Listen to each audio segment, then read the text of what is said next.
Electrochemistry की बात करते हैं तो इलेक्ट्रोकेमिस्ट्री में कुछ ऐसी चीजें आती है जो आपने फिजिक्स में भी पढ़ी हुई है।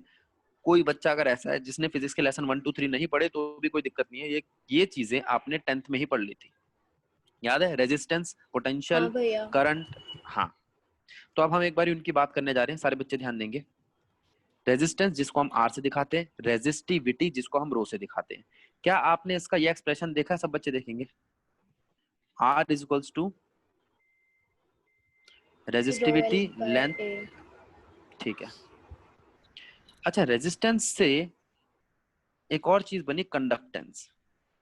रेजिस्टेंस का मतलब है जो करंट को फ्लो करने से रोके। ठीक है, अपोज करें। रेजिस्टिविटी का मतलब है जो ये प्रॉपर्टी बताए कि कौन सा मटेरियल कितना करंट को फ्लो करने से रोकता है। ठीक है, हमारे पास दो चीजें, एक तो है रेजिस्टेंस और एक है रेजिस्टिविटी। सब बच्चे ध्यान देंगे। रेजिस्टेंस का मतलब है जो करंट को फ्लो करने से रोके, और रेजिस्टिविटी का मतलब है ये नेचर को बताता है कि आपका मटेरियल किस नेचर का है। अगर किसी की रेजिस्टिविटी हाई है तो उसका नेचर कैसा होगा? इंसुलेटर। वो करंट को हाँ, इंसुलेटर, वो करंट को ज्यादा रोकेगा। और अगर किसी की रेजिस्टिविटी लो है तो करंट कम रोकेगा, ये ज्यादा बात ठीक फ्लो। है, ज्यादा फ्लो होने देगा। ये बात ठीक है? बोलो। ठीक है, ठीक है। तो मैंने आपसे रेजिस्टेंस और रेजिस्टिविटी की बात करी। रेजिस्टेंस का मतलब है करंट को रोकने वाला, रेजिस्टिविटी का रोकने मतलब है वाला। एक स्पेसिफिक रेजिस्टेंस। रेजिस्टिविटी का क्या मतलब है? एक स्पेसिफिक रेजिस्टेंस। ठीक है, मैं जरा सारे बच्चे ध्यान देंगे, इस स्पेसिफिक रेजिस्टेंस का मतलब बता रहा हूं आपको।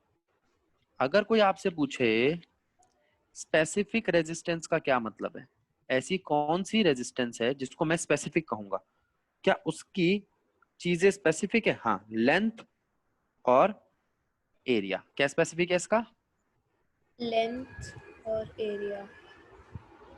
अगर किसी की लेंथ हो 1 मीटर और एरिया ऑफ क्रॉस सेक्शन हो 1 मीटर स्क्वायर, दो चीजें हो, तो रेजिस्टेंस हो जाएगा रेजिस्टिविटी के इक्वल। बात ठीक है, गलत है? ठीक है। तो रेजिस्टेंस और रेजिस्टिविटी एक ही बात है। आप ये कह सकते हो रेजिस्टिविटी एक ऐसी रेजिस्टेंस है, एक ऐसी वायर की रेजिस्टेंस है जिसकी लेंथ 1 मीटर हो और मोटाई यानी कि area of cross section 1 metre square हो। ठीक, ठीक है। ये आपकी एक वायर है जिसमें area of cross section 1 metre square है, लेंथ 1 मीटर है। तो इस वायर के टुकड़े का जो भी रेजिस्टेंस होगा वो उसकी रेजिस्टिविटी ही होगी, और वो उसका नेचर बताएगी। अगर मेटल है तो रेजिस्टिविटी लो होगी, नॉन मेटल है तो रेजिस्टिविटी बहुत हाई होगी, मेटलॉइड है तो रेजिस्टिविटी मॉडरेट होगी। ठीक, ठीक है। कोई ऐसा बच्चा जिसको रेजिस्टेंस और रेजिस्टिविटी ना पता चली हो? शुभम, समझ आ गया? हाँ जी भैया। अगर कोई तेरे से पूछे कि रेजिस्टेंस का अगर मैं उल्टा कर दूं तो हम उसको कंडक्टेंस कह सकते हैं। कंडक्ट का मतलब ये होता है चलना, हाँ जी भैया। चलने देना, जो अपने अंदर से फ्लो करने दे करंट को, वो है कंडक्टर। क्या है? कंडक्टर। और जो ना करने दे वो क्या है? रेजिस्टेंस। इंसुलेटर। इंसुलेटर। तो कंडक्टर की प्रॉपर्टी है कंडक्टेंस। कंडक्टर की प्रॉपर्टी क्या है? कंडक्टेंस। और कंडक्टेंस क्या है? इनवर्स है रेजिस्टेंस का। ये बात ठीक है या गलत है? हाँ जी ठीक भैया। है। भैया, जो आपकी कंडक्टेंस है ना वो कुछ भी नहीं है, रेजिस्टेंस का इनवर्स है। हाँ। और कंडक्टिविटी क्या है? रेजिस्टिविटी का इनवर्स है। क्या है? रेजिस्टिविटी का इनवर्स। रेजिस्टिविटी का इनवर्स। ये दो बातें समझ आई? हाँ भैया। हाँ जी भैया। ठीक है, तो मैं आपको अब तक 4 बातें बता चुका हूँ, रेजिस्टेंस, रेजिस्टिविटी जिससे आप पहले से फेमिलियर हो, और उनका इनवर्स कर दो तो आपके पास दो नई चीजें आती है, कंडक्टेंस और कंडक्टिविटी। कंडक्टेंस और ठीक, कंडक्टिविटी। आगे अब बात आती है सेल कांस्टेंट की। किस चीज की? Cell constant. आपका सेल हो या बैटरी हो, उसकी कोई ना कोई शेप तो होगी, हाँ। कोई ना कोई लेंथ होगी, कोई ना कोई एरिया होगा या ब्रेड्थ होगी। ठीक है, एरिया ऑफ क्रॉस सेक्शन। सबने घर में देखा होगा, एक तो आपका वो होता है जो रिमोट में लगता है सेल, रिमोट सेल, है ना? हाँ। वो छोटा होता है, और एक तुम्हारा घड़ी में लगता है सेल, देखा है? उसे पेंसिल सेल भी कहते हैं। पेंसिल वो सेल। थोड़ा मोटा होता है, थोड़ा मोटा होता है। हाँ बाकी सब सेम है उनमें, यहाँ तक कि उनकी वोल्टेज भी सेम है। और एक जो गांव वगैरह में गए होंगे कभी, उन्होंने देखा होगा बैटरी सेल होता है, रेडियो ठीक है, में टॉर्च लगता है। वगैरह में लगता है। हाँ, किस में टॉर्च में लगता लगता है है? भैया, कोई बोला टॉर्च में, ने, एक और ने, रेडियो। एक किसने हाँ, रेडियो में भी लगता है, बिल्कुल सही कह रहा है। ए पुराने जमाने के ट्रांजिस्टर, इसने पता नहीं कहाँ से देख लिया। ए और ट्रिपल ए, ये इनके सेल कांस्टेंट है। क्या है ये? Cell constant. तो कुणाल, तीनों की शेप में फर्क है। Yes sir. तो तू यूं कह सकता है भैया इनकी तो रेजिस्टेंस, रेजिस्टिविटी, कंडक्टेंस और कंडक्टिविटी में भी फर्क होगा। Yes sir. तो मैं बार बार इन चीजों को देखूं तो मैं यहाँ देखता हूं कि सबके पास लेंथ और एरिया का एक कॉम्बिनेशन है। उस लेंथ और एरिया के कॉम्बिनेशन को मैंने सेल कांस्टेंट कहा है, ठीक है? जी सर। तो अगर मैं लेंथ और एरिया बदलता हूं तो आपकी चीजें बदलने लगती हैं।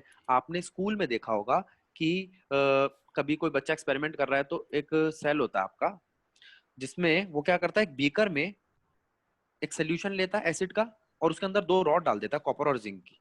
तो वो बीकर की शेप पर भी डिपेंड करेगा क्या?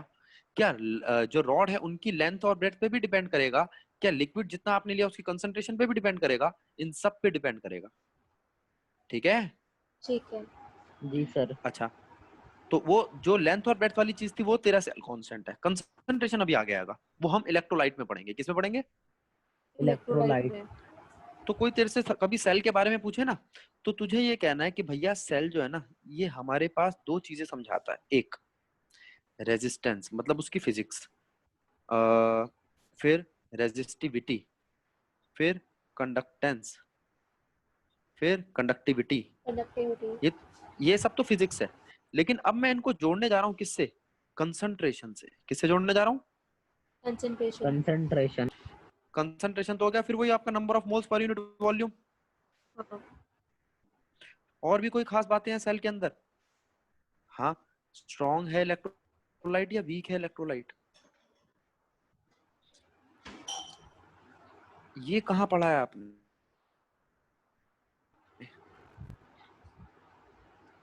डिसोसिएशन एसोसिएशन में। इक्विलिब्रियम। याद करो, एक टॉपिक पढ़ा था हमने, सॉल्ट इक्विलिब्रियम ब्रिज। नाम का चैप्टर पढ़ा था आपने 11th में। Yes yes sir. Salt sir. Bridge, हाँ। हाँ। हाँ वो भी है, लेकिन इक्विलिब्रियम में हमने एक चीज पढ़ी थी कि हमारे पास दो तरीके के इलेक्ट्रोलाइट्स होते हैं। जो स्ट्रॉन्ग इलेक्ट्रोलाइट है वो इक्विलिब्रियम नहीं बनाते। स्ट्रॉन्ग इलेक्ट्रोलाइट का मतलब जो कंप्लीटली डिसोसिएट हो गया, जो जितना था उतना टूट गया, जितना टूट सकता था। और एक होता है वीक इलेक्ट्रोलाइट, जो पार्शियली डिसोसिएट होता है। कैसा डिसोसिएट होता है? पार्शियली। तो दोनों में डिफरेंस किस चीज का होता है? दोनों डिसोसिएशन का। इलेक्ट्रोलाइट, बस कौन कितना टूट रहा है। लेकिन टूटने से ही तो ये पता चलेगा कौन कितना फिर चार्ज पैदा करेगा। क्या पैदा करेगा? चार्ज। चार्ज। वो जो चार्ज है, वो जो आयन है, वही तो कंडक्ट करेंगे। तो फिर दोबारा फिजिक्स में आ गए ना, कंडक्टेंस और कंडक्टिविटी किस पे डिपेंड करती है? कि स्ट्रॉन्ग इलेक्ट्रोलाइट है या कंसंट्रेशन पे। स्ट्रॉन्ग इलेक्ट्रोलाइट या वीक इलेक्ट्रोलाइट। हाँ। तो यहाँ हम इस चैप्टर को, जो फिजिक्स का टॉपिक है, उसे केमिस्ट्री से देखने जा रहे हैं। याद करो, फिजिक्स में टॉपिक देखा आपने, याद होगा आपको सबको, व्हीटस्टोन ब्रिज। हाँ। Yes sir. वो यहाँ हाँ जी भैया। देखेंगे, अभी हम यहाँ पे भी देखेंगे, बस केमिस्ट्री के लिहाज से देखेंगे। अब जरा ध्यान दो, अब इन फॉर्मूलाज को देखो। ये समझाने की जरूरत है? R equals to rho L by A, नहीं। Rho equals to R A by L, नहीं। जी इक्वल्स टू 1/r, मैं अभी बता चुका हूँ। तो जी हो गया A upon A rho L. By rho ये एल। हाँ, छोटे बच्चों वाली बातें। यहाँ से कापा क्या आएगा? कापा आएगा 1/रो। कापा क्या आएगा? 1/रो। तो और 1/रो एल बाय रो को, आर ए। हाँ, आर ए बाई एल, ठीक है ना? हम्म। तो अब मैंने बताया आपको सेल कांस्टेंट है एल बाई ए। तो सेल कांस्टेंट की जगह पे आप वैल्यू रख सकते हो। तो कापा इक्वल्स टू बन जाएगा 1/r मल्टीप्लाई में एल बाई ए। हाँ जी, हाँ जी, कोई कुछ बोला है? बोलो बेटा, क्या बोल रहे हो? सर कुछ नहीं। ठीक है, अब यहाँ से कापा बन जाएगा जी इंटू जी स्टार। जी है आपका कंडक्टेंस और जी स्टार है cell constant. K is equals to G into G star. किसके समझ नहीं आया? सबके आ गया? हाँ भैया। आगे बढ़ रहा हूं मैं। अब मैं आपसे बात करता हूं बेटा,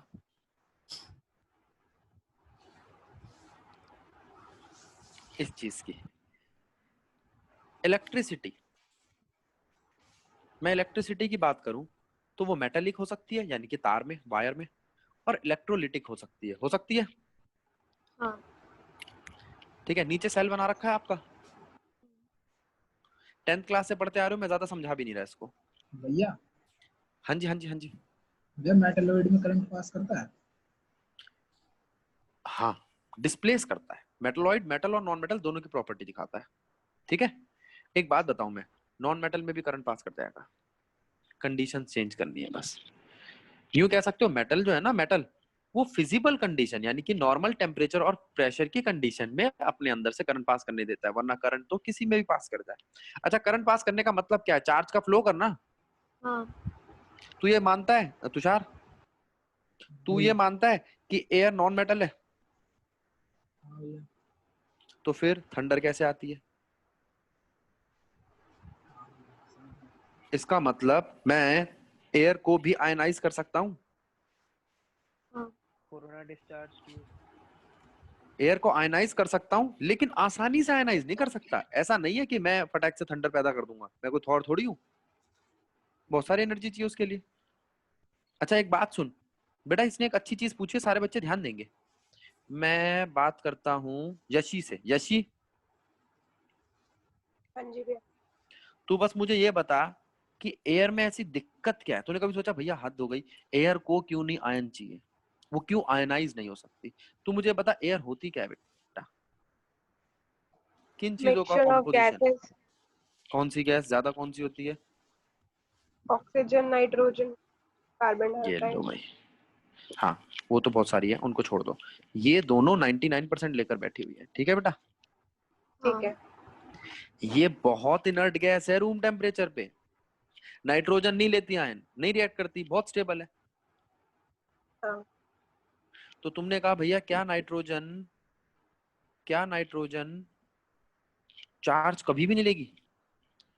क्या उसको हम आयन बना ही नहीं सकते? क्या हम उसको तोड़ ही नहीं सकते? अरे तोड़ सकते हैं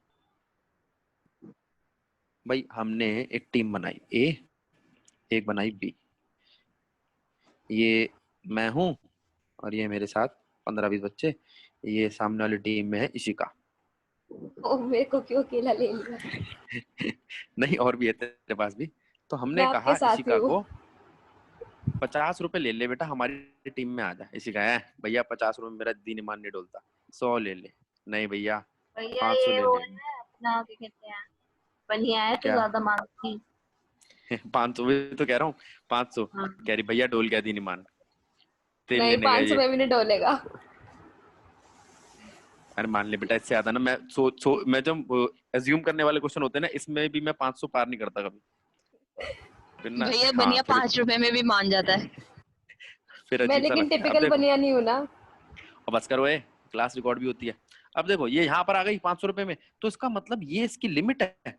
वो लिमिट क्या होती है याद करो, एक हमने चीज पढ़ी थी आयनाइजेशन एंथैल्पी। ये आयनाइजेशन सबकी होती है एंथैल्पी। बेटा, ये मॉलिक्यूल की भी होती है। नाइट्रोजन भी अपना इलेक्ट्रॉन देगा या किसी से इलेक्ट्रॉन लेगा अगर उसको कोई उस कंडीशन तक ले जाने वाला मिल जाए।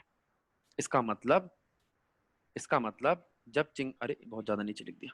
जब वो थंडर आती होगी तो वहां पर कोई ऐसी चीज होती है क्या? या बिजली कब कड़कती है बेटा? जब रोज दिन बारिश में आती 3 है। बार। जब बारिश आती है इसका मतलब बड़े बड़े बादल होते हैं वहां पे। जो क्लाउड होते हैं वो होते क्या है? वैसे ये कंसेप्ट ना इस चैप्टर से लिंक नहीं नेगेटिवली है, चार्ज। लेकिन आपको मदद ही करेगा, ये कंसेप्ट बनाएगा। ये एक बादल है, ये एक बादल है। बिल्कुल गलत, नेगेटिवली चार्ज नहीं, इसमें दोनों चार्ज होते हैं, पॉजिटिव भी नेगेटिव भी। बहुत बड़े बड़े होते हैं बादल। मैं एग्जैक्टली नहीं जानता क्या साइज है, चाहो तो गूगल कर लेना। कम से कम 3-4 किलोमीटर लंबा तो होना चाहिए। कुछ नहीं होता, फ्यूम्स होती हैं। क्या होती हैं? फ्यूम्स। अच्छा एक बात बताओ, ये एक दूसरे के पास आएंगे तो ऐसा नहीं हो जाएगा कि थोड़ी देर के लिए यहाँ पे सारे पॉजिटिव इकट्ठे हो जाएंगे? हाँ और सारे नेगेटिव दूर भाग जाएंगे और इसके सारे नेगेटिव एक तरफ इकट्ठे हो जाएंगे। हाँ एक केस ऐसा आएगा कि सारे पॉजिटिव इधर इकट्ठे हो जाएं और नेगेटिव इधर इकट्ठे हो जाएं। और ये हाँ कहाँ है? ये कहीं पर खूंटा डाल के बैठे हैं या हवा में घूम रहे हैं? हवा में। तो इनको जब भी कभी हवा दूर लेके जाएगी तो ये प्लस का चार्ज, ये माइनस का चार्ज एक दूसरे को अट्रैक्ट कर रहे हैं, अट्रैक्ट लेकिन करेंगे, इनको मैं दूर लेके जा रहा हूँ, इनको मैं दूर लेके जा रहे हैं। तो दूर ले जाने पर होगा क्या? ये एक दूसरे में आने जाने के लिए पूरी की पूरी एयर को ही आयनाइज कर देंगे। क्या कर देंगे? आयनाइज कर देंगे। तो वो इस तरीके की फिर थंडर बन जाएगी। बीच की एयर आयनाइज हो गई, नाइट्रोजन गैस भी चार्ज हो गई और ऑक्सीजन गैस भी चार्ज हो गई, और वो आपको अपनी एनर्जी को किसी और फॉर्म में कन्वर्ट करने लगेगी। अगर वो लाइट हुई तो दिखाई देगी। साउंड हुआ तो कभी देखा है? जब भी थंडर वगैरह आती है तो साउंड भी आता है, आवाज भी आती है धड़म धड़म की। हाँ हाँ तो वो जो चीजें आ रही हैं वो एनर्जी कहाँ से क्रिएट हो रही है? इनकी कोलंबिक फोर्स ने एक एनर्जी क्रिएट की थी, potential energy, Coulombic potential energy. वो एनर्जी कन्वर्ट हो रही है साउंड में या लाइट में। ठीक है या गलत है? ठीक है। बकवास तो नहीं है? नहीं। कुछ पल्ले पड़ा? हाँ तो हाँ। एक सर बहुत बड़ा, कोलम्बिक पोटेंशियल एनर्जी क्या होती है? जैसे बेटा पोटेंशियल एनर्जी नहीं पढ़ी हमने फर्स्ट चैप्टर में, फर्स्ट सेकंड चैप्टर में? कूलम्स लॉ की वजह से आई है, इसलिए कोलंबिक चार्ज की वजह से आने वाली कोलंबिक पोटेंशियल एनर्जी, ग्रेविटेशन की वजह से आने वाली ग्रेविटेशनल पोटेंशियल एनर्जी। ठीक है सर। ठीक है। तो जब तूने कहा कि भैया कोलंबिक पोटेंशियल एनर्जी क्या है, तो कोलंबिक पोटेंशियल एनर्जी एक ऐसी एनर्जी है जो चार्ज की वजह से आई है और वो कन्वर्ट होगी किसमें? लाइट में या साउंड में। ठीक, मिश्रा जी समझ आया? Yes sir. अब मैंने कहा एक सेल है, उस सेल के पास अपना खुद का इलेक्ट्रोड है, उसके इलेक्ट्रोड है। देखो मैं बना के दिखाता हूँ, यहाँ बना देता हूँ। सारे बच्चे ध्यान देंगे बेटा आप 2 मिनट के लिए। ये एक सेल है, सेल में एक पॉट होना जरूरी है, जिसके कंटेनर जिसके अंदर मैं सामान रखूंगा। कई बार ये भी अपना इलेक्ट्रोलाइट जैसा परफॉर्म करता है। ठीक है। जो ड्राई सेल होता है जिंक का पॉट होता है। किसका पॉट होता है? तो वो जिंक का पॉट नेगेटिव होता है, नेगेटिव इलेक्ट्रोड होता है, पता है तुम्हें? यस सर, तभी तो पन्नी लगाई होती है सेल पे। हाँ पन्नी कवर बोल ले तो देखो उतार के भी कुछ तो नहीं या होता। नहीं उतारने पर, ये सही कह रहा है, उतारने बेटा लीकेज हो जाएगी उसकी। वो पूरा का पूरा अगर कंटेनर है तो वो पूरा नेगेटिव कंटेनर है। ये बिल्कुल सही कह रहा है। उसके ऊपर इसलिए इंसुलेशन लगाई जाती है जिससे वो तो दूसरा कवर होता है ना। वो भी होता है बेटा, वो भी होता है, दोनों कवर होते हैं। कईयों में नहीं होता दूसरा कवर, जो लोकल वाले चलाते हैं। अब इधर देखो, इस कंटेनर के अंदर अगर मैं 2 रॉड अलग से डालूं, ये की रॉड देखो,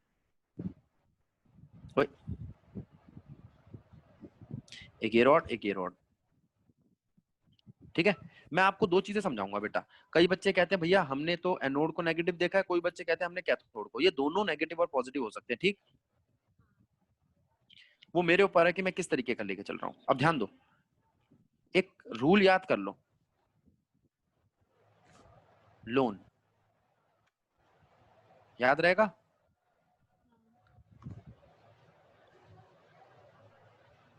लेफ्ट पे होता है ऑक्सीडेशन, और जहां होता है ऑक्सीडेशन वो होता है एनोड, और जो होता है एनोड वो नेगेटिव होता है। कैसा होता है? नेगेटिव। ठीक है बात या गलत है? ठीक है। राइट पे होता है रिडक्शन, जहां रिडक्शन होता है वो कैथोड होता है, जो कैथोड होता है वो पॉजिटिव होता है। अरे भाई सही है या गलत है? सही है। ये बात 11th क्लास में नहीं थी यशी, उसने नहीं सुनी होगी। यशी बात सही है गलत है? कुछ समझ आया? आ गया दिया। कहाँ गई है? तो गुड़िया तेरे को याद क्या रखना है, एक कॉम्बिनेशन है इन चारों को। अगर तू एक साथ लिख देगी ना तो इसको लोन कह सकते हैं हम। इसके जो इनिशियल है, ये देख इनिशियल लेटर है, इन चारों को एक साथ लिखेगी तो क्या बन जाएगा याद करने के लिए? लोन। लोन। ठीक है। ठीक है। हाँ इसका मत सोचियो, बचे कुछ चाहिए, पता नहीं क्या है, RRCP कुछ भी नहीं है। ठीक है। तो लोन का मतलब है लेफ्ट पे ऑक्सीडेशन, ऑक्सीडेशन जहां हो रहा है वो एनोड है, जो एनोड है वो नेगेटिव चार्ज कैरी करता है। अब तूने कहा नहीं भैया आपने जो बताया सब गलत है। मैंने तो ये देखा है कि जो एनोड होता है वो पॉजिटिव चार्ज कैरी करता है। आप कह रहे हो एनोड नेगेटिव चार्ज रखता है, और मैं कह रही हूं कि cathode positive sorry cathode negative charge रखता है। तो अब किस सेल को मानोगे भैया? ये जो सेल है ना, ये सेल इलेक्ट्रिक एनर्जी पैदा कर रहा है। क्या कर रहा है? प्रोड्यूस कर रहा है। इलेक्ट्रिक एनर्जी प्रोड्यूस कर रहा है। तो असली सेल यही होता है आपका, जो इलेक्ट्रिसिटी प्रोड्यूस करे। ठीक है? ठीक है, असली सेल कौन सा होता है आपका? जो इलेक्ट्रिसिटी प्रोड्यूस करे। ठीक है, ये गैल्वेनोमीटर लगा होता है बेटा इसके यहाँ पे, इसलिए इसे गैल्वेनिक सेल भी कह लेते हैं। क्या कर रहा है ये? इलेक्ट्रिसिटी प्रोड्यूस कर रहा है। केमिकल एनर्जी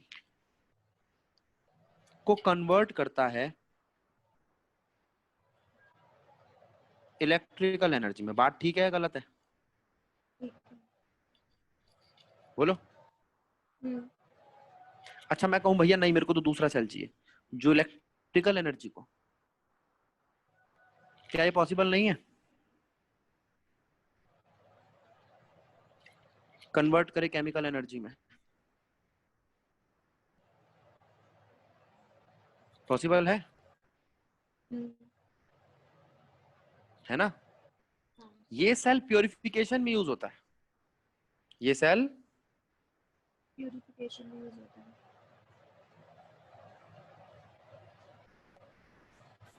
बोलो।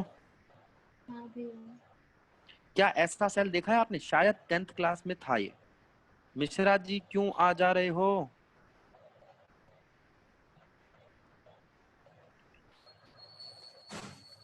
देखो इस वाले सेल को देखो और याद भी आ जाएगा आपको। प्योरिफिकेशन में सेल यूज किया था, इसमें मेटल्स में यूज किया था। Electrolytic cell. Very good. इसमें आपका एनोड जो होता है ना, किसने बोला था इलेक्ट्रोलिटिक सेल नाम? यशी। शाबाश। तो बेटा ये सेल तेरे को बिल्कुल उल्टा दिखाई देगा और बच्चा कंफ्यूज हो जाता है कि किसी की बुक में लिखा है कि एनोड नेगेटिव है, किसी बुक में लिखा है कैथोड नेगेटिव है। तो दोनों बात समझ आ गई। आज के बाद गड़बड़ तो नहीं करोगे। इसको मैं बाहर से इलेक्ट्रिसिटी दूंगा, बाहर एक बैटरी लगाऊंगा। बाहर क्या लगाऊंगा? बैटरी। यशी बात समझ आई? हाँ भैया। ठीक है, अब यहाँ हम क्या करते हैं, यहाँ पर एक तरफ तो ले लेते हैं और एक तरफ ले लेते हैं प्योर मेटल। ठीक है? ठीक है। फिर कोई आया बच्चा, एक मिनट रुको।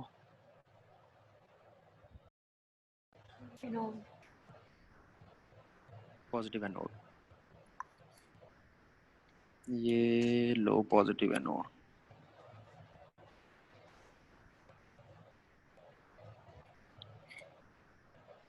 भैया इस पर आपने क्या बताया अभी पॉजिटिव नेगेटिव के लिए, कि हमेशा क्या याद रखना है?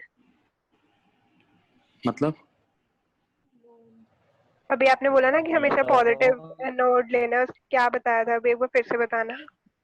फिर से बताए थे मैंने। ये कहा है कि एनोड पॉजिटिव और नेगेटिव दोनों हो सकता है। अगर गैल्वेनिक सेल है, यानी कि सेल को हम बाहर से कोई इलेक्ट्रिसिटी नहीं दे रहे, उल्टा सेल हमें इलेक्ट्रिसिटी पैदा करके दे रहा है। यहाँ केमिकल रिएक्शन हो रही है। क्या हो रही है? Chemical reaction. केमिकल जब रिएक्शन होगी तो यहाँ पर इलेक्ट्रिसिटी पैदा होगी, जनरेट होगी, और वो ये गैल्वेनोमीटर मुझे बताएगा कि यहाँ इलेक्ट्रिसिटी जनरेट हो रही है या नहीं। अब इस गैल्वेनोमीटर की जगह पे तू कोई अपना काम की चीज भी लगा सकती है। जैसे मान ले तू लगा सकती है एक बल्ब, वो बल्ब जलने लगेगा इससे। ठीक है? लगा सकती है अपना मोबाइल, तो मोबाइल काम करने लगेगा। तो ये तेरे सेल होते हैं, इन्हें हम गैल्वेनिक सेल कहते हैं। कैसा सेल कहते हैं? Galvanic cell. जो तुम्हारे मोबाइल में बैटरी होती है वो लिथियम की होती है, लिथियम की रिएक्शन होती है और सेल काम करता है। ठीक? ठीक है। अब तूने कहा नहीं भैया मैं बाहर से सेल लगा रही हूँ, मैं बाहर से सेल प्रोवाइड कर रही हूँ, ये अंदर काम करेगा। अंदर काम करेगा। क्या काम करेगा? ये मेरे कॉपर को प्योरीफाई करेगा। ये देखो कॉपर का और दिख रहा है बड़ा सा, एक मैंने बार बनाया एनोड। और नेगेटिव क्या है? ये प्योर कॉपर स्ट्रिप है। यहाँ लिख देता हूं मैं, छोटा है, प्योर कॉपर स्ट्रिप। ठीक है? ठीक है। जो तेरी कॉपर की पट्टी है जी पतली सी, इसके पास कॉपर के आयन जाएंगे। ठीक? कॉपर पहले कॉपर का आयन बनेगा, और इलेक्ट्रोलाइट में जाएगा। इलेक्ट्रोलाइट क्या होता है ये बताता हूँ मैं। फिर कॉपर, चलो देखो अभी हमने आपको बताया था, किससे बात कर रहे थे बेटा? यशी। यशी देख एनोड कैथोड समझ में आ गया? आ गया भैया। तो तू यहाँ ये कह सकती है कि भैया जो कॉपर था, कॉपर के ओर वो पहले इलेक्ट्रोलाइट में गए, इलेक्ट्रोलाइट से फिर प्योर कॉपर की स्ट्रिप पे। ठीक, ठीक है। अब जरा ध्यान दे। अब हम बात करेंगे तेरे से सेल की। दोनों ही सेल हों, एक सेल में मुझे इलेक्ट्रिसिटी मिलती है और एक सेल इलेक्ट्रिसिटी कंज्यूम करता है। एक सेल इलेक्ट्रिसिटी कंज्यूम करके केमिकल रिएक्शन करता है और एक सेल खुद केमिकल रिएक्शन करके इलेक्ट्रिसिटी डेवलप करता है। ठीक, लेकिन हो तो दोनों में यही काम रहा है। हाँ। इंटरचेंज ही हो रही है दो एनर्जियां। तो मैंने तेरे से कहा कि बेटा ये जो कंटेनर है ना, जिसके अंदर तूने ये दो रॉड रखी है, जिसको हम इलेक्ट्रोड कह रहे हैं, एक नेगेटिव और एक पॉजिटिव, वो दोनों रॉड जिस चीज के अंदर डिप्ड है वो इलेक्ट्रोलाइट। ठीक है। अब कोई तेरे से पूछे इलेक्ट्रोलाइट का काम क्या है, ये क्या प्रोवाइड करता है? प्रोवाइड करता है चार्ज कैरियर। क्या प्रोवाइड करता है? Charge career. और मोबिलिटी प्रोवाइड करता है। क्या प्रोवाइड करता है? मोबिलिटी। तो तेरे चार्ज जो यहां से निकले, ये मान ले मैं ये कलर लेता हूँ, ये देख, ये है ये चार्ज। तूने कहा भैया ये चार्ज ना यहाँ चल रहा है, अच्छा इसको चलने के लिए मोबाइल होना जरूरी है, तभी यहाँ हाँ। तक पहुंचेगा ये। तो इनको मोबिलिटी कौन प्रोवाइड करता है? इलेक्ट्रोलाइट। कौन प्रोवाइड करता है? इलेक्ट्रोलाइट। इलेक्ट्रोलाइट होता क्या है? Charge carrier. Charge medium. Carrier. हाँ मीडियम, उठा के लेके जाता है वहां से और यहाँ लेके जाता है। तो इसका मतलब इसके पास कोई चार्ज कैरियर होता है। क्या होता है? चार्ज कैरियर होता है। अब हमारा चार्ज कैरियर किस टाइप का है? यहाँ पर इस तरीके के सेल में किस टाइप का चार्ज कैरियर होता है? अब पहले तो हम बात करते हैं अपने मेटेलिक कंडक्टर की, जो फिजिक्स में पढ़ा था हमने। मेटेलिक कंडक्टर होता है मेटल, इसके पास फ्री इलेक्ट्रॉन होते हैं। कौन होते हैं चार्ज कैरियर? Free electron. अब अगर सेमीकंडक्टर हो तो इसी का सेमीकंडक्टर में कौन होते हैं चार्ज कैरियर? सेमीकंडक्टर में पता नहीं कौन होते हैं। बेड़ा कर को पूरा चैप्टर कर चुकी है तू ये। आयंस, उसमें होल सेमीकंडक्टर नहीं किया पॉजिटिव पॉजिटिव होल्स और नेगेटिव आयंस। ठीक है।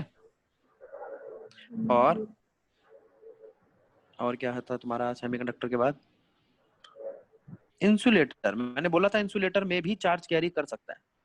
तो यहाँ होते हैं आपके आयंस, दोनों आयंस, पॉजिटिव भी और नेगेटिव भी। ठीक, ठीक है। ठीक है। या हम्म। ये सेमीकंडक्टर में पॉजिटिव होल्स हैं और नेगेटिव आयंस हैं, ये इसलिए। मैं क्या बेटा, ये पॉजिटिव होल वाली बात अभी आने वाली है बेटा आगे। पॉजिटिव होल और नेगेटिव आयन ना लिख के नेगेटिव इलेक्ट्रॉन लिख लो, ज्यादा अच्छा है। ये लो, पॉजिटिव होल्स होल, होता क्या है? Negative electrons. अब बेटा ये बताने जाऊंगा ना, वो चैप्टर खुल जाएगा, अच्छा। आगे आएगा ये चैप्टर। हाँ,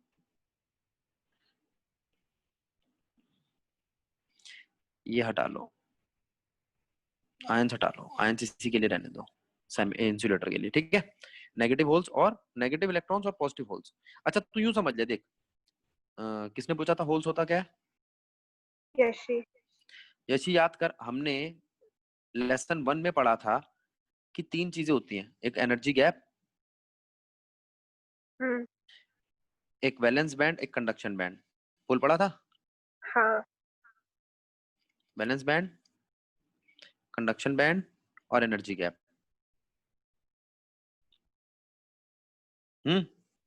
ठीक है। तो जब वैलेंस बैंड का इलेक्ट्रॉन उठ के कंडक्शन बैंड में जाता है तो वो बन जाता है तेरा फ्री इलेक्ट्रॉन या कंडक्शन करने वाला इलेक्ट्रॉन। अच्छा। क्या बन जाता है? कंडक्शन करने वाला इलेक्ट्रॉन। करने, हाँ जी। और जब ये चला गया तो यहाँ पर अपनी जगह क्या छोड़ गया? एक होल। होल। होल मतलब, अब कहने के मतलब तो गड्ढा होता है वैसे, लेकिन यहाँ लिटरली इसका मीनिंग होल का गड्ढा नहीं है। लेकिन नेगेटिव चीज जाएगी तो होल कैसा होगा? पॉजिटिव। भाई इशिका ने कोई अच्छा काम नहीं किया, लेकिन अगर कोई बुरा काम करना भी छोड़ दिया तो हम उसकी पॉजिटिव बात ही मानेंगे ना, हाँ। है ना? इशिका पहले बीड़ी पीती थी। क्या प्रॉब्लम है आपको मुझसे? अरे सुन तो बेटा, अरे तू एक तो तू फिजिक्स में, वो केमिस्ट्री में, साइंस में हमारा योगदान दे रही है, उसको सुनो। अब इसने इस साल एक वही जो आपके न्यू ईयर रेजोल्यूशन होते हैं ना, इसने कहा मैं अब बीड़ी नहीं पीऊंगी, तो इसने नेगेटिव काम छोड़ दिया तो वो पॉजिटिव ही है ना। हाँ। समझ गई ऐसी? अब जिंदगी भर याद रखिएगी ऐसी, ठीक है? अब मेटलिक कंडक्टर समझ आ गया, सेमीकंडक्टर समझ आ गया, और इंसुलेटर समझ आ गया। और ये तो मेटल वाली बातें हैं बेटा, वायर है। लेकिन इलेक्ट्रोलिटिक कंडक्शन कैसी होती है?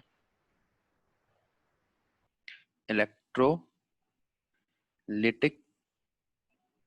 कंडक्शन में चार्ज कैरियर कौन होते हैं? बोलो। आयन। आयंस, ठीक है? और ये आयंस के लिए हमें या तो एक्वस सोल्यूशन चाहिए, या तो या मोल्टन स्टेट चाहिए, ठीक? या तो मोल्टन स्टेट का होना चाहिए या एक्वस सोल्यूशन होना चाहिए, तभी करेगा। इसलिए हम इलेक्ट्रोलाइट के लिए ज्यादातर क्या यूज करते हैं? एसिड का सोल्यूशन, क्योंकि फटाक से एच आयन छोड़ देता है। ये बात ठीक है या गलत है? ठीक है। अब कोई चीज रट तो नहीं रहे हो ना आप कि भैया इलेक्ट्रोलाइट हमें नहीं पता क्या होता है इलेक्ट्रोलाइट, भगवान ही मालिक है क्या होता है इलेक्ट्रोलाइट। अब हमें पता है इलेक्ट्रोलाइट एक मोबाइल चीज है, एक ऐसी चीज है जो चार्ज कैरियर को लाने ले जाने के लिए चाहिए, ठीक है? तो मैं वहां पे सॉलिड थोड़ी लूंगा। लिक्विड ज्यादा मोबाइल होता है या सॉलिड? लिक्विड। इसलिए मैं वहां पर या तो मोल्टन स्टेट लेता हूँ, मोल्टन स्टेट लिक्विड होती है, या मैं लेता हूँ एक्वा सोल्यूशन। एक्वा तो होता भाई, पानी तो लिक्विड ही होता है। और हाँ। पानी की क्लोज एक और कंटेनर में खासियत गैस है, भी ले बड़ी सकते जल्दी हैं। बिल्कुल, ये सोचने वाली बात है, क्या हम कंटेनर में गैस भी ले सकते हैं? हाँ बिल्कुल बिल्कुल। और ये तूने बिल्कुल सही, खुद ही इसने सही जवाब दिया है कि गैस का हम यहाँ इस्तेमाल क्यों नहीं कर रहे? क्लोज करनी पड़ेगी, है ना? मतलब बन रहा है कंसेप्ट, काम चल रहा है। अब इधर देखो, देखो भैया सेल देख रहे हो? अब आपने कहा भैया आपने सेल के दो टुकड़े कर दिए, क्यों कर दिए भाई? यहाँ पर एक जगह होगा, एक कहलाएगा आपका एनोड हाफ, क्या कहलाएगा? Anode half. और एक कहलाएगा आपका कैथोड हाफ। आसान है? हाँ। एनोड हाफ और कैथोड हाफ। एनोड हाफ जो है वो ऑक्सीडेशन करेगा। अब तो यूं कह सकते हैं भैया एक ही में हो रहा था, आपको क्या दिक्कत थी? बेटा एक तो इसमें काम आसान हो जाता है समझना, दूसरा ये सेल अकेले काम नहीं करते, ये सेल अकेले काम नहीं करते। तूने सेटअप बना के छोड़ दिया। अब तुझे पता है क्या करना है? तुझे बस इसको उठाना है, इसको ले चल, इसको हटाया, अब तेरे दोनों सेल आधे हो गए। हाँ। क्या आधे सेल काम करेंगे? नहीं। फिर तूने उठा के यहाँ रख दिया, सेल काम करने लगेगा। तो ये तो स्विच का जैसे काम करने लग गया, है ना? तू बार बार थोड़ी बनाएगी बेटा। हाँ। यहाँ सब चीजें जज करनी है, कंसंट्रेशन क्या है, सब चीजें ध्यान रखनी है, तब जाके सेल बनता है, ठीक? ठीक है। ठीक है। तो एनोड एनोड हाफ पे ध्यान देना है, कैथोड हाफ पे ध्यान देना है, रिडक्शन ऑक्सीडेशन पे ध्यान देना है, और उसके बाद रिएक्शन चालू कर देनी है। ये क्या है आपका एनोड, ये क्या है आपका कैथोड। अब भी एक चीज रह रही है, ये पैदा करेंगे बिजली, तो दोनों को कोई तो चीज कंज्यूम करेगी। जो हम गैल्वेनोमीटर लगाते हैं, जरूरी नहीं है गैल्वेनोमीटर हो। अच्छा, गैल्वेनोमीटर यही जज करता है ना कि इलेक्ट्रिसिटी पैदा हुई या नहीं? हाँ। आपके घर में कभी कोई बिजली वाला आया है? बिजली वाला घर में कभी गैल्वेनोमीटर लेके नहीं आएगा, एक सॉकेट लेके आएगा जिसके अंदर एक वायर होगी, उस वायर के साथ एक वो होल्डर लगा होगा, उसमें एक बल्ब लगा होगा, बस उसी को लगा लगा के चेक करता है करंट आ रहा है कि नहीं आ रहा। करता है कि नहीं करता? Yes sir. तो वो जो बल्ब है ना आपका, वो बल्ब ही गैल्वेनोमीटर है। तो यहाँ पर आप कोई भी अप्लायंस लगा सकते हो और उसको चला सकते हो। तो ये सेल किसी भी चीज को चलाने के काम आएगा। हाँ यस हाँ। सर। तो ये जो बीच में बैठा है ये क्या है? ई ब्रिज। मीटर। Thought bridge. क्या है ये? Salt salt bridge. Salt bridge के पास वैसे मैं बता देता हूँ क्या होती है। यहाँ ग्लास वूल लगी होती है,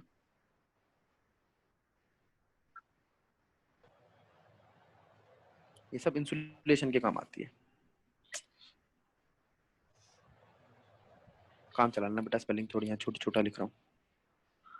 और यहाँ भरी होती है अगर अगर जेली। क्या भरी होती है? अगर अगर जेली। ये बायो वाले बच्चों को पता भी होगा आई थिंक। जेलेटिन बोलते हैं उसे। ठीक है, हाँ अगर अगर जेली, सॉल्ट ब्रिज, पूरा का पूरा सेल। एनोड हाफ अलग है, कैथोड हाफ अलग है, रिडक्शन हो रहा है, ऑक्सीडेशन हो रहा है। सॉल्ट ब्रिज का काम क्या है? कनेक्टिविटी। क्या काम है? मेंटेन द न्यूट्रलिटी भी। हाँ, कनेक्टिविटी और न्यूट्रलिटी।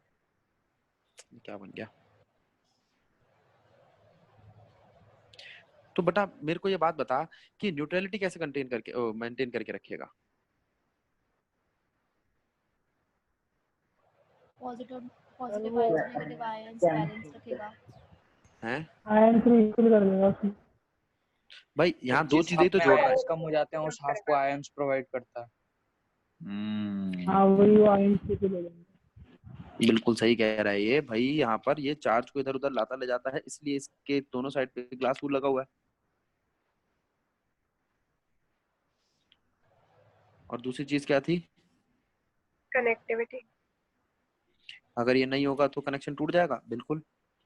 और यही इसका काम है, स्विच का काम कर रहा है ये। जब मर्जी हटा दो, जब मर्जी जोड़ दो। तो सॉल्ट ब्रिज समझ आया क्या होता है? दो प्रॉपर्टी होती है सॉल्ट ब्रिज की, ठीक है, या यूटिलिटी होती है दो इसकी। एनोड हाफ और कैथोड हाफ को जोड़ता है। एनोड हाफ कैथोड हाफ क्या करते हैं? चार्ज को इधर उधर फ्लो कराते हैं। दोनों तरफ ही अपना अपना इलेक्ट्रोलाइट होता है। क्या होता है?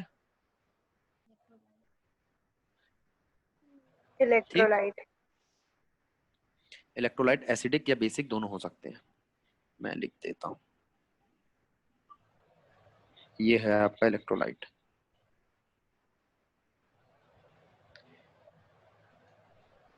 एक्वस सॉल्यूशन है ये, ठीक है, किसी सॉल्ट का। जैसे H2SO4 का होगा तो 2 H आयन और एक सल्फेट आयन देगा। अब वो सल्फेट H आयन जो है वो किसी मेटल के साथ रिप्लेस करेगा जो एनोड कैथोड में से जहां लगा होगा, और उसको आगे बढ़ा देगा। ठीक है, ठीक है। ठीक। यहां तक चीजें समझ आ गई? आ गई। अब मैं अगर इसको ऐसा बना दूं तो सारे बच्चे देख के बताएंगे ठीक है या गलत है। याद करो, ये पढ़ा है हमने।